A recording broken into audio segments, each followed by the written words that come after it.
Welcome to the SwimSwam Breakdown. As always, I'm your host, Coleman Hodges, coming to you from Seward, Alaska today, where, according to Olympic champion Lydia Jacoby, I am touring polar bear fight clubs. And I'm not going to argue with her because she's an Olympic champion. So we've got some fun stuff coming out of Seward. Let's play a game. Coleman, how cold is it where you are? I think it's in the 20s. It's not that cold. Barry, how cold is it in Chicago? I think it's in the 20s here too. I haven't actually checked today yet. It's 44 degrees going up to 52 in Philly, so I guess I'm the winner. SwimSwam editor-in-chief Braden Keith in Philadelphia, Pennsylvania, has the warmest weather. Screw you, Braden. And we're joined by SwimSwam numbers expert Barry Revson from Chicago, Illinois as well. Official title now, numbers expert. Numbers dude. I'll take it. Man with the calculator. We've got a lot to talk about. World champs. What the heck is going on? It was canceled. It was postponed. Now we have a new one in 2022. Let's start there. Braden, initial thoughts on 2022 Budapest World Championships. This is such chaos. I kind of love how this came about.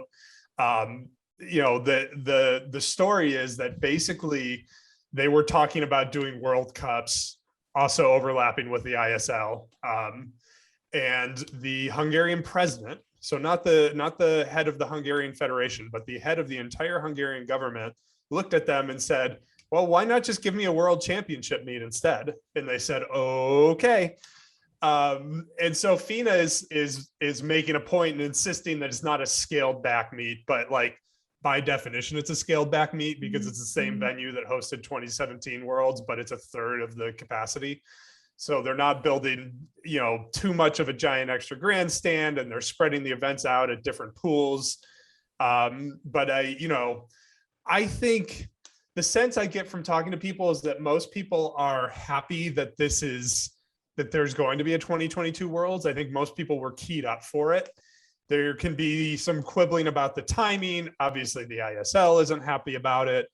I think most people are still hoping that 2024 Worlds will just somehow go away, that the Doha meet, by the time we get there, that will be past the pandemic and they'll just look around and say, nah, never mind, we don't need to do this anymore. I don't see that happening if they still think they can collect their hosting fee, which is got to be somewhere north of $10 million. But, I think this is a good thing overall for swimming to have a world championship this year. I think everybody's ready to have one again. It's just the crunch that's causing problems. There's too many meets in too short of a time. The wild thing for me is that, now we're ending up with having one world champs every year for the next 4 years, right? So this is your opportunity, if you're an Emma McKeon, to start racking up those worlds medals like a video game. And, I don't know what we're going to do with like medal comparisons going forward, right? Like in the 90s, if you're Alexander Popov, you had 2 in the whole decade. And now we're going to have like 6 in this decade. I don't know what to do about that. I mean, I love it as a spectator, but it's kind of weird. Leave it to the data guy to be annoyed about how this is going to impact the data models. That's a great point, though. I hadn't even thought about that. But I mean, when you're looking at swimmers' legacies, that's a big deal. Well, and it's 4 in 4 years. It's 4 long course in 4 years, plus how many short course? Another 3. Right. We had one in 21. I think there's one in 24. There's supposed to be one this year, though, maybe early next year, and then 24. I am exhausted just thinking about it. Emma McKeon, this is your chance. You can own swimming. Yeah. That'd be awesome. It's still going to be, the big question now is who's going to prioritize what when. The ISL is making noise like they think they can lure swimmers away from the world championships to compete in the ISL, but the ISL, I don't know how they're going to be able to compete in the overlap. I just don't think there will be enough swimmers to fill the meets. And they're saying they're standing by their schedule, and FINA didn't consult with us.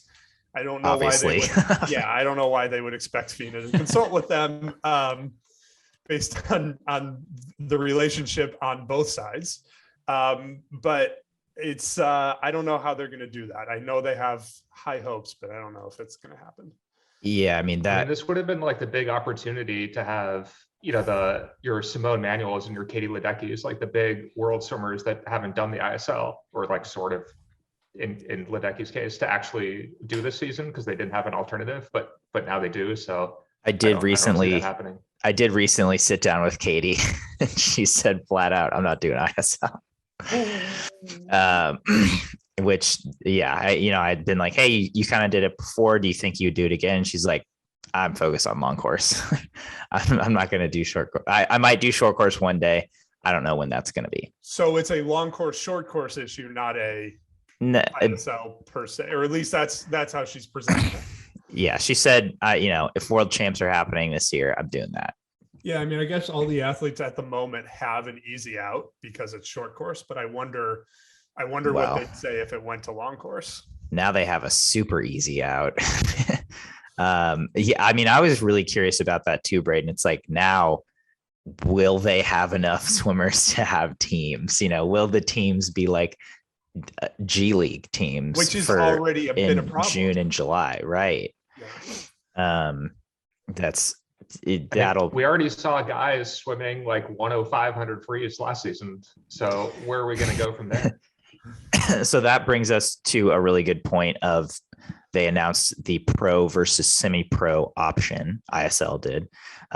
Basically, pro, you have to go to all the matches and you get a salary. Semi-pro, you can miss X number of matches. I'm not sure how many it is, but you don't get a salary. You only get prize money. 3. Yeah. Okay. I mean, I think this is, look, everything the ISL has done, and they, this year, like every year, they say they've changed management. They've brought in new people to fix things. So far, we haven't seen much impact from that. So if we move forward, that ISL is still ISL, they're going to emphasize this without permission clause. So it's going to continue to be, they're going to publish a set of rules, the reality of what happens in practice. If Caeleb Dressel says he doesn't want to come to a meet, they're still going to give him his $10,000 and more because he's Caeleb Dressel and they need him for the rest of the meets. So, it continues to be this sort of league management unilaterally decides who's worth what. And that makes sense in some regards, but like, don't publish this nonsense. Don't put it out if that's how you're going to operate, right? Like it further erodes trust with the fans. Like the fans just don't have any confidence in the integrity of the competition. Like, I don't think that the ISL told an official to DQ Lily King at finals last year to make sure that Energy Standard won. But when you've already undercut the confidence in your own rules, like, how can you blame people for taking those shots? Do you think that in practice, in theory, like if the ISL did actually stick to their guns on this one, do you like this idea of pro and semi-pro options for athletes? I do. I don't know how Barry feels about it. I guess I like it, but this is not the year. I mean, I just don't see it working this year because these athletes' federations still pay for their training, for their housing. A lot of them get stipends. They pay for their coaching. And the federations, if they're going to keep spending that, and by the way, in a lot of these countries, it's taxpayer money that they're spending, they have to expect the athletes to show up and compete for the nation, right? Like they can't continue to fund all of these athletes' costs to have the athletes go and represent the London Roar when they're from Estonia or wherever they're from. That model doesn't make sense to me. Yeah, I don't know how I feel about this rule. I haven't really figured it out yet because I'm not entirely sure what problem they're trying to solve. I guess the problem they're trying to solve is just like people showing up to the meets, but I don't know if this necessarily does that. If this like is sufficient incentive to do that. So I don't know how well it'll work in practice. I'm still kind of neutral on it, I suppose. It almost feels like athletes are going to be pushed into a corner where it's either you commit to everything, but if you can't commit to everything, then just throw your hands up and say, I'll show up when I show up. And there's no real recourse, right? Like I know the semi-pro contract has certain requirements, but like, is the implication that if you don't meet the semi-pro requirements, you're not going to get your prize money either? Because like, that's the end of the league if they do that, because they're not, I mean, I just don't see a world where they get this level of commitment in this year.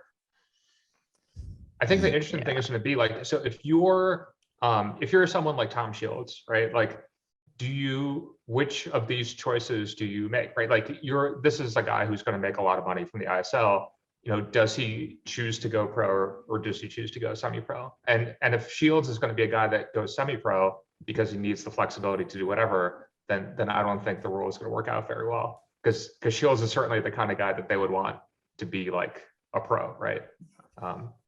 And what's been interesting to me about this is they're saying $13 million this year, right? So if I understand this correctly, Barry, they've reduced prize money and they're making it up with a higher salary, right? And so they've reduced prize money per meet for sure. Even though there's more total prize money or more total money, but the reality is because it's a longer season, right? Right. The reality is that the $13 million assumes all of the athletes sign the $10,000 pro contract. If they don't, this all of a sudden becomes a pretty bad deal, relatively speaking, for the athletes. And again, the ISL has eroded the trust with the fans in favor of the athletes. I wrote this editorial earlier this week. And now if they start to undercut their credibility with the athletes, even further on money, because a lot of the athletes are still upset. I know Tom said he understands the money thing, but a lot of the athletes and general managers are still upset about the money thing. So if they continue to sort of erode the confidence in the money, they're going to start losing the athletes, and then they don't have anything left. Well, they have the same thing left that they've had the past 3 seasons, which is one billionaire founder who's willing to bankroll the whole thing. But like, that's not a commercially viable entity. So I think what you said checks out there, right? Because it says the total prize pool is going to be about 6 million. Mm-hmm. The prize money pool is about 6 million, but the total money pool is 13. So that leaves 7 million. Divide that by 300 athletes is about 20K, which is right in their salary range. Yeah. On the low side. So yeah, it's probably what they're thinking. Yeah. So do you think ISL will come back and change their schedule at all? Like, do you think they would now at this point just scrap that first part of the regular season that's in all of June, and just say, look, we're going to do it kind of like we did last year. We'll start in late August after all the major meets are done, and then go through December. Well, Rob Woodhouse, who resigned from his position with the London Roar, said that this is one of his biggest issues, and he thinks it needs to be a compact 5 or 7 week league. And he said that that's a position that he has support on. And I do think that makes sense. I think the breaks are terrible. I think it's a pain in the butt for athletes. We can see the audience disappear after a break. I think we've talked about this before, but like, you just kill your momentum with a month or 2 month break in between chunks, especially when the outcomes of the meets never really mattered much in the first place, or were kind of predetermined in the first place, I should say. So I don't know. Their initial response was, we're sticking to our guns. They seem to have softened that, because some announcements they were going to make this week, they have pushed back now. So I can see their feelings being a little hurt by the World Championship announcement and them wanting to kind of buck up to that a little bit. But I think cooler heads may be prevailing, and they may be sort of reevaluating some of the things they wanted to do, which is good. They should be, right? Like, that's been a criticism of the ISL to this point, is they decide on something, and no matter how bad it is, they go with it. They want to institute a new rule this year that won't have any ties in races. And like, why? There's no reason to. There's no reason to not have ties. They're going to decide whichever swimmer has performed the worst so far that season wins the tie.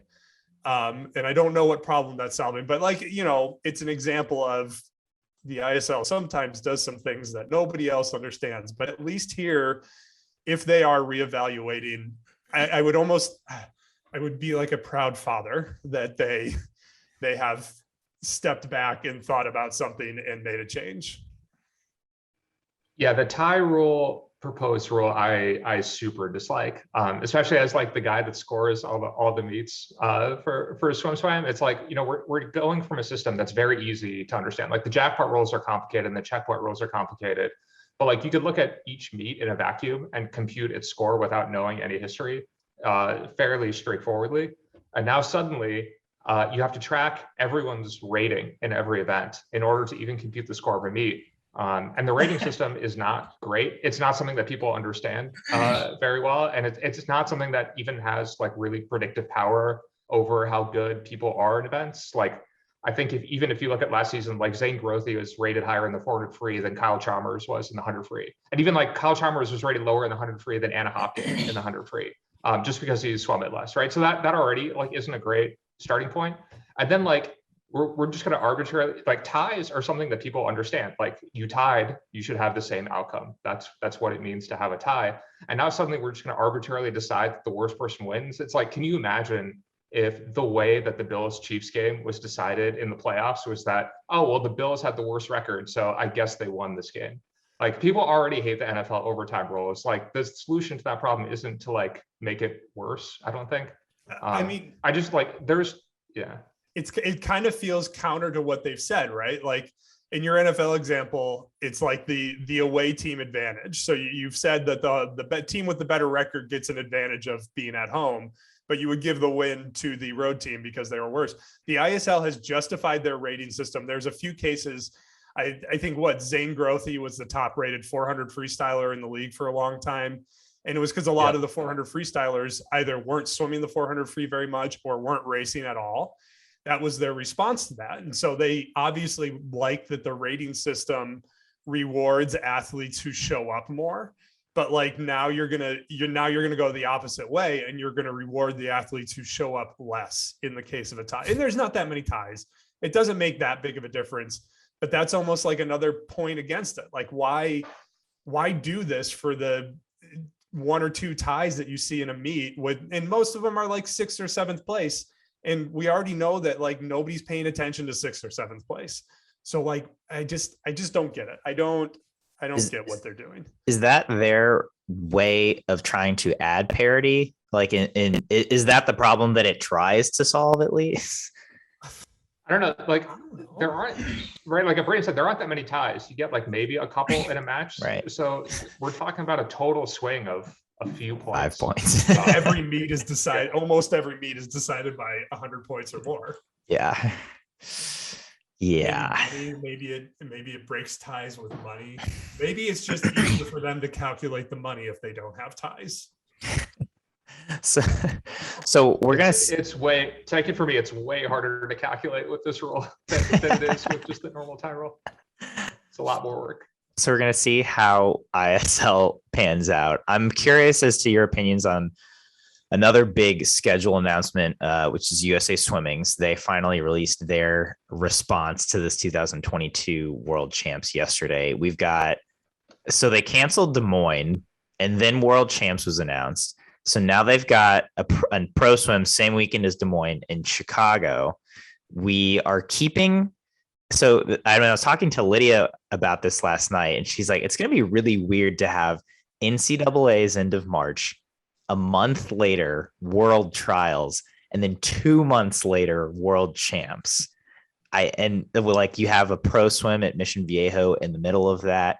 You have the San Antonio pro swim the week after men's NCAA's. It's all kinds of weird. So how do you think this is all going to play out for U.S. athletes? I kind of get it. I think they could have pushed back World's Trials 2 or 3 weeks.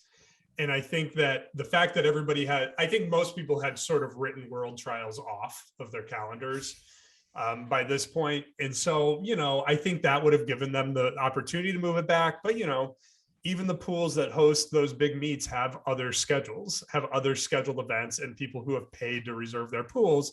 So we don't know about pool availability. And it would be a lot of administrative and organizational headache to move the meet by 3 weeks. So I guess in some regards, I don't blame them much. I question the timing of all of this, and I'm sure USA Swimming feels the same way about like, announcing that it's postponed and then 2 weeks later announcing there's a new one. It just seems to inject unnecessary chaos, but knowing how it came about, I don't know how they could have avoided that. The pro swims, I don't know, it's all going to be different, right? It's going to be weird, but that's kind of what this year is going to be. And we're all just going to have to roll with it. I think it's going to be another year of context to the times. Like last year, everybody who didn't swim well excused it with COVID. And I think this is just going to be another year where it's, when people don't swim well, it's going to be, well, this year was screwy. We don't really know how to do this taper.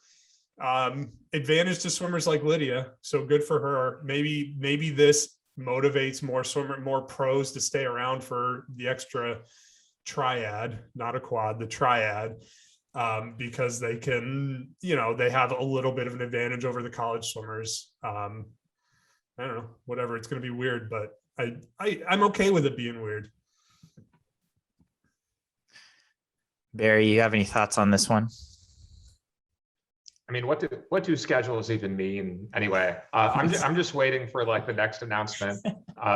Maybe Worlds are going to get moved to March next week. Like I don't know. It's hard to know what's going to happen at this point. Did you say there's going to be a pro swim in Chicago? Did I hear that right? In Westmont at that new FMC. Oh, that's cool. All right, I might go to that one. Yeah. Spoken like the true father of a newborn baby. What do schedules even mean?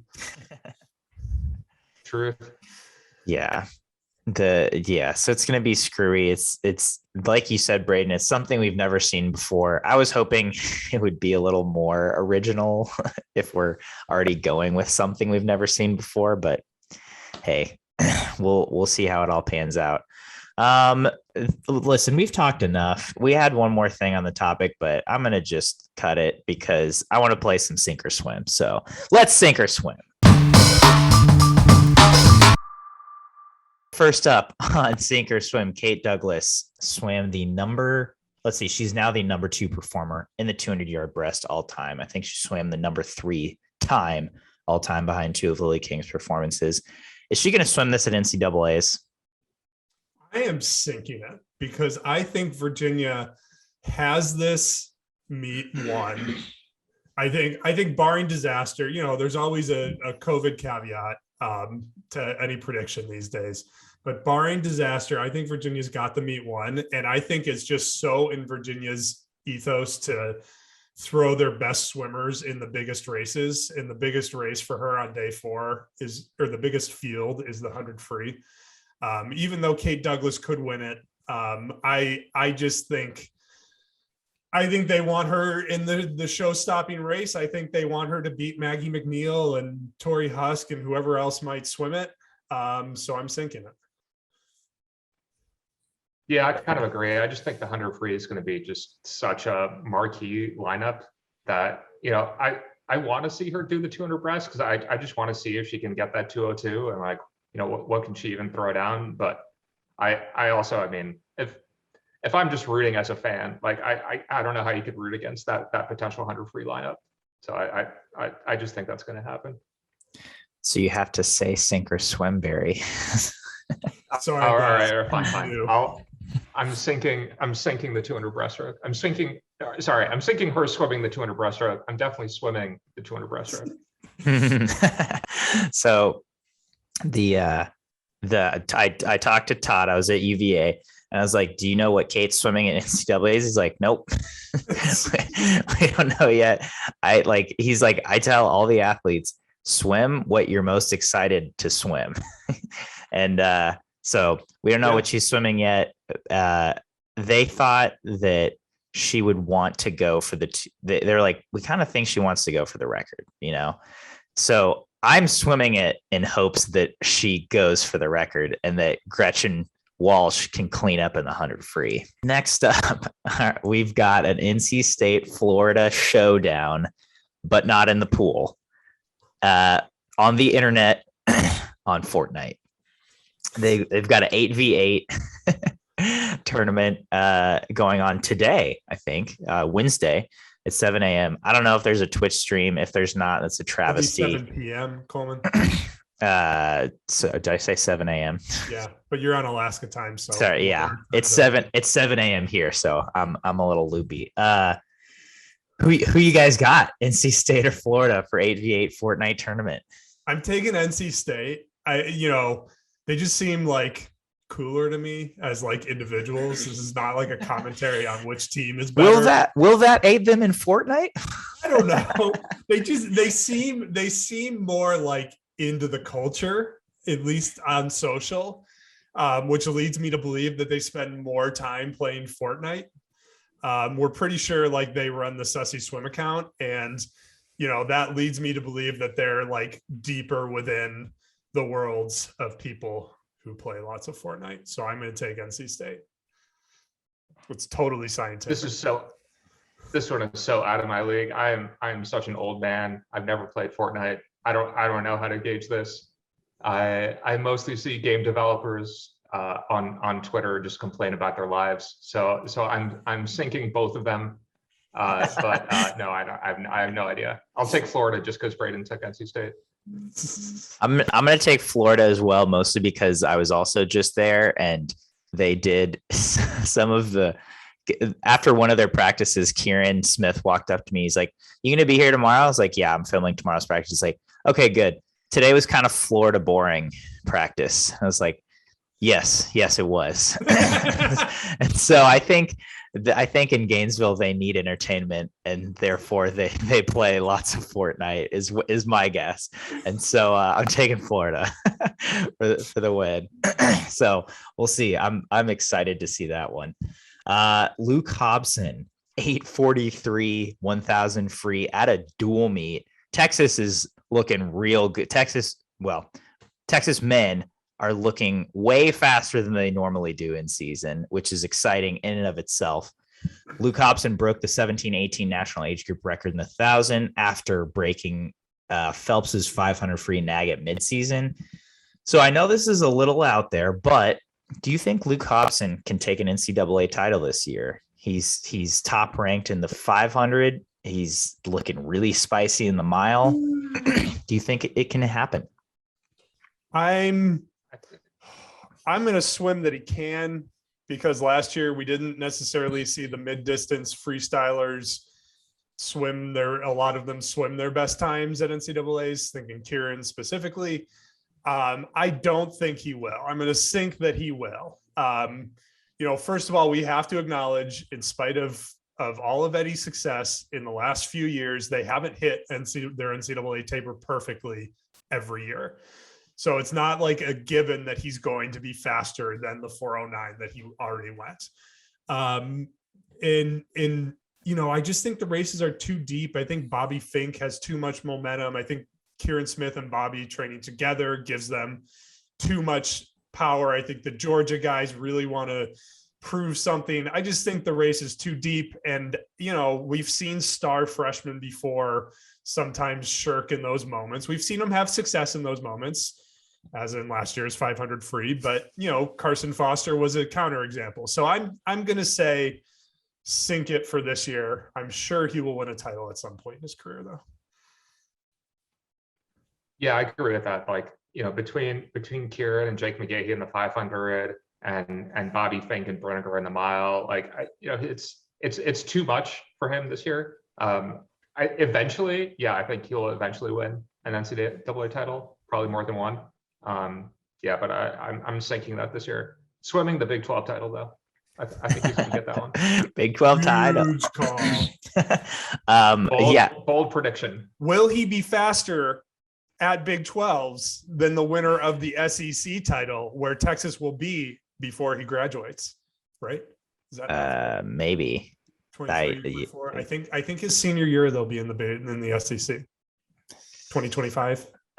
Let's go with it. I might think that too, but it's so nice for once to be like, you can't say American distance swimming is lacking, right? Like for once, it's like American distance swimming is looking real good right now. Yes, sir. And so it's nice that we can even have this discussion. I mean, I would swim it for shock value, but I don't think he's going to win a title this year. So I'll sink it as well. Ledecky versus Dressel, 800-meter freestyle. A lot of our fans picked Ledecky. 58% said Ledecky would win in a head-to-head match. I asked Mel on the phone one day, and he's like, "What are you, stupid? Of course Caeleb would win."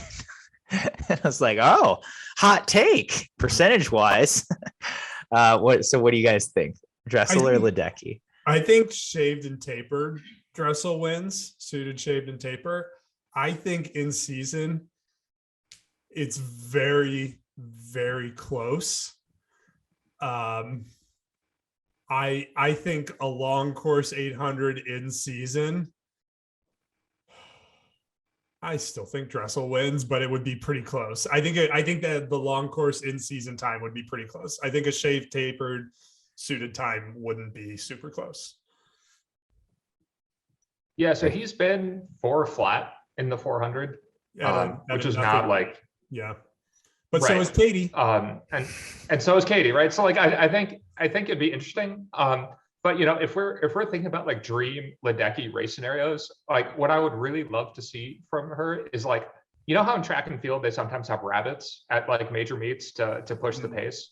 I would love to see I guess in swimming we'd call them dolphins or something, but like someone go and just like push the pace for Ledecky. And like there's so few people that can even do that. So maybe for an 800, like you need a 4x200 relay of people going like 2 flat to push her. That's the race I really want to see. Like, what can she do if there's anyone actually near her in this event?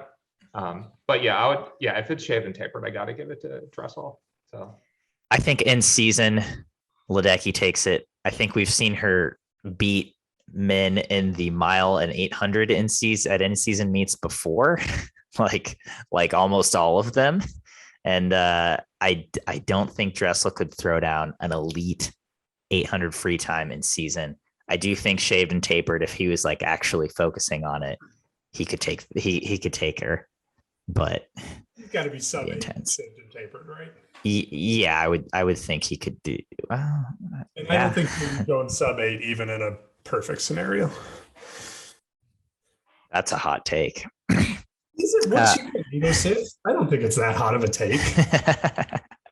804, I think, is the record. Yeah, 804. 804. It's probably not that hot of a take. I mean, 8 under 8 would be Project Immortal worthy. She might already be at Project Immortal. Who's going to go anywhere close to that time in my lifetime? Yeah. Touche. Moving on to WUGs. I am super curious when they put out this article about like now they're fielding options for a college team, like a full college team to come represent the USA, as in like the Texas men or the Stanford women or, whoever.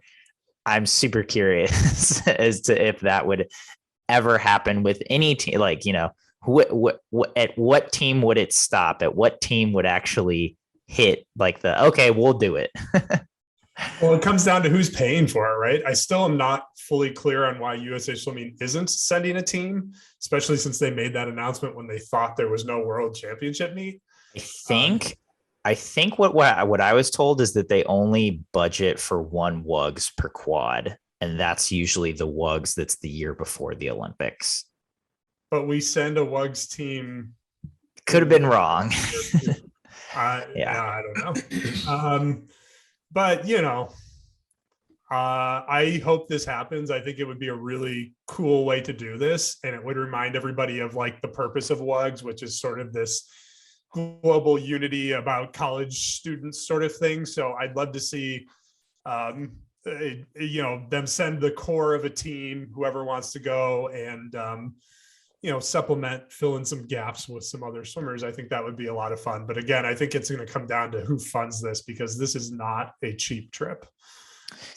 Okay. So sorry. Yeah, I was supposed to make this a sink or swim. Do you think that, sure, you can like fill in a few holes here and there, but do you think we will see majority of an entire college team go to compete at WUGs?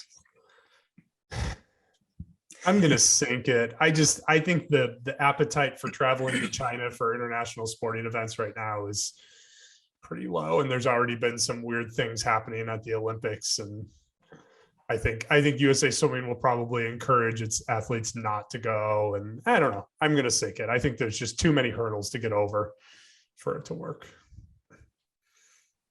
Yeah, I'm going to sink it for the same reason. Like, I think specifically the location makes it such a big difference. Like, if it was somewhere else, like I mean, who knows? Maybe next week they'll announce that they moved this one to Budapest too, as seems to be the trend.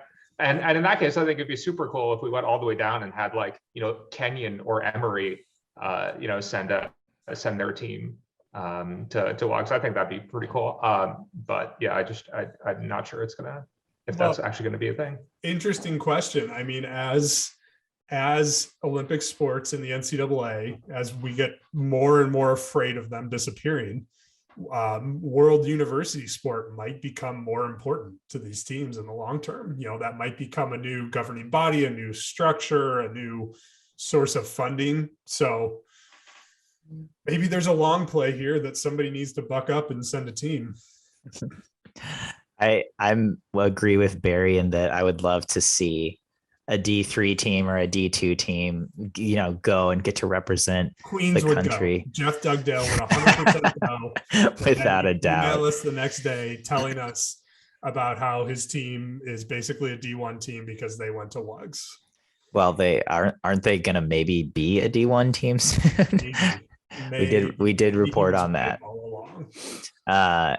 Yeah, I mean, that would be super fun. It'd also be super fun to see, the Cal or Texas men or the Stanford or UVA women just go and be like, we're going to wreck it here. So that's that. I don't think it'll happen either. Yeah, it's too many hurdles. I would love to see it, but doesn't seem very likely.